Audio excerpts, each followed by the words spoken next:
ये इन दिनों की बात है जब मैं 18 साल की थी। मैं बहुत ही खूबसूरत थी, मेरे जिस्मानी खदोखाल बहुत ही खूबसूरत थे। मैं तब स्कूल जाती थी। स्कूल के सब लड़के मेरी खूबसूरती के दीवाने थे। मेरे बड़े भाई लकड़ी का काम करते हैं और वो अच्छे पैसे कमाते हैं। हमारे घर में तमाम आसाइशें मौजूद है। भाई की उम्र 27 साल हो चुकी थी और भाई की शादी की डेट फिक्स हो चुकी थी। हम सब तो बहुत खुश थे, मेरी माँ भी बहुत खुश थी। मैं तो अभी काफी छोटी थी, इसलिए मेरा नंबर भी काफी दूर था। हम दो ही बहन भाई हैं। मैं घर वालों की लाडली बेटी हूँ और सब खानदान वाले बहुत ही प्यार करते हैं क्योंकि मैं इकलौती हूँ। दिसंबर के आखिरी हफ्ते में भाई की शादी की डेट फाइनल हुई। हम सब घर वालों ने धूमधाम से शादी की तैयारी की। सब ने नए नए जोड़े लिए, मैं भी किसी से कम नहीं थी। मेरे भाई की शादी थी और मैं कीमती लिबास न पहनूं। मैं मेहंदी के लिए सूट लेकर आई और बारात वाले दिन मैंने फिराक पहननी थी। वलीमा के लिए मैंने लहंगा पहनना था। दिसंबर के दूसरे हफ्ते रिश्तेदार हमारे घर आना शुरू हो गए थे। बाकी सब ने तो मेहंदी वाले दिन ही आना था, लेकिन मामू जान अपनी फैमिली के साथ पहले ही आ गए थे। मेरी माँ का एक भाई है,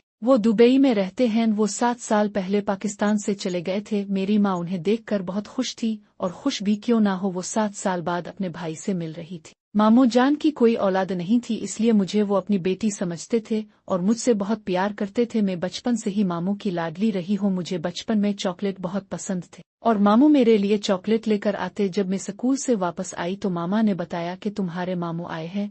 जब मैंने ये सुना तो मैं बहुत ही खुश थी। मेरा भी बहुत दिल कर रहा था कि मैं अपने मामू से मिलूं। मैंने मामा से कहा कि कहाँ है मामू। मामा ने कहा कि ऊपर कमरे में आराम कर रहे हैं। मैंने अपना बस्ता रखा और भागकर मामू के साथ लिपट गई। मैं मामू से मिलकर बहुत खुश थी। काफी देर मामू के साथ बैठी रही, बहुत सी बातें की। मामू ने मुझे कहा, राबिया तुम तो बहुत बड़ी हो गई हो, देखो पता भी नहीं चलता कि बच्चे बड़े हो जाते। मैंने कहा मामू और आप तो बूढ़े हो रहे हैं। मामू इस बात पर हंस पड़े और कहने लगे मैं आज भी जवान हूँ। मैंने कहा मामू आप मेरे लिए चॉकलेट नहीं लाए। मामू कहने लगे ऐसा भी हो सकता है कि हम अपने बेटे के लिए चॉकलेट ना लाएं। तो मैंने कहा फिर दो ना। मामू ने कहा जी बाबा। फिर मामू ने एक बैग से चॉकलेट का डब्बा निकाला और मुझे चॉकलेट दे दी। मैंने कहा मामू मुझे सारा डब्बा चाहिए। मामू ने कहा इतनी भी क्या जल्दी है, ये सारी तुम्हारे लिए ही है, लेकिन अभी अगर मैं तुम्हें सारा डब्बा दे दूं तो तुम उन्हें खत्म करके मुझे फिर तंग करोगे। मैं नीचे किचन में गई और मामू के लिए अच्छी सी चाय बनाकर लाई। मैंने मामू को चाय पेश की और कहा मुझे इजाजत दे, मुझे स्कूल का काम करना है। ये कहकर मैं अपने कमरे में आ गई। शाम को अबू और भाई जब घर आए तो हम सब ने मिलकर खाना खाया। उसके बाद अबू और मामू ने काफी देर तक बातें की और पुरानी यादें ताज़ा की। मुझे स्कूल का काफी काम करना था, इसलिए मैं अपने कमरे में चली गई। रात के 11 बज चुके थे और मैं अभी तक अपना होमवर्क कर रही थी। मैं अपने कमरे में आजाद घूम रही थी क्योंकि मुझे पता था कि ये मेरा कमरा है और यहाँ पर कोई भी बगैर इजाजत के अंदर नहीं आएगा। मैंने हल्का सा लिबास पहना हुआ था। मैं अपने काम में मसरूफ थी कि मुझे पता ही ना चला कि कब मामू कमरे में आ गए। वो तो जब मैं बैग से किताब निकालने के लिए उठी तो मैंने मामू को देखा तो मैं बेसाख्ता हो गई। मामू तो किसी और ही दुनिया में थे, वो बड़ी दिलचस्पी से मुझे देख रहे थे। मैं समझ गए। मैंने जल्दी से अपना लिबास दुरुस्त किया और पूछा आप कब आए। वो कहने लगा मुझे तो आधा घंटा हुआ। मैंने कहा अच्छा। मुझे मामू का ये अंदाज बिल्कुल अच्छा नहीं लग रहा था। वो मेरे मामू थे, लेकिन वो जिस तरह मुझे गौर रहे थे मुझे शक हो चुका था। मामू ने मुझे कहा तुम्हारे हाथ की चाय पी, और गर्म गर्म चाय मामू को ला कर दी। मामू ने चाय पी ली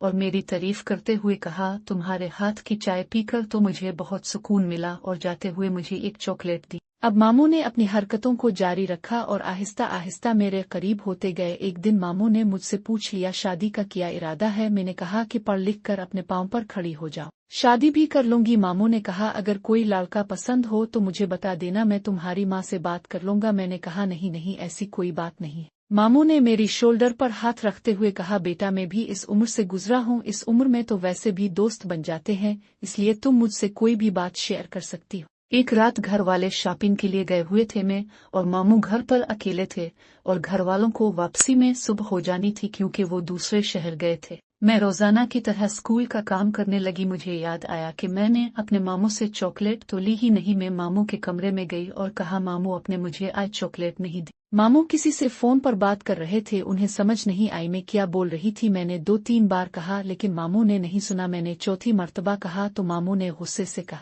तुम्हें नजर नहीं आ रहा कि मैं फोन पर बात कर रहा हूँ। मैं नाराज होकर अपने कमरे में चली गई। रात के 12 बज चुके थे। मैं अपने बिस्तर में लेटी हुई थी। मामू रात को आए और मुझे मनाना शुरू कर दिया और कहा मैं तो किसी से बात कर रहा था, मुझे माफ कर दो, तुम तो मेरी प्यारी सी गुड़िया हो। मैंने कोई जवाब ना दिया। मामू मेरे साथ लेट गए। वो मुझसे मुआफ़ी मांग रहे थे लेकिन मैं नाराज़ थी। मामू ने कहा कि चॉकलेट का पूरा डब्बा ले लो। जब मैंने ये सुना तो मेरे चेहरे पे एक हल्की मुस्कुराहट आई तो मामू बोले, इसकी एक शर्त है। मैंने कहा कैसी शर्त? उन्होंने बताया तो मेरे पैरों तले ज़मीन निकल गई। मेरे होश खता हो गए। मेरे न करने के बावजूद मुझे पकड़ लिया और मेरे साथ T20 मैच खेला।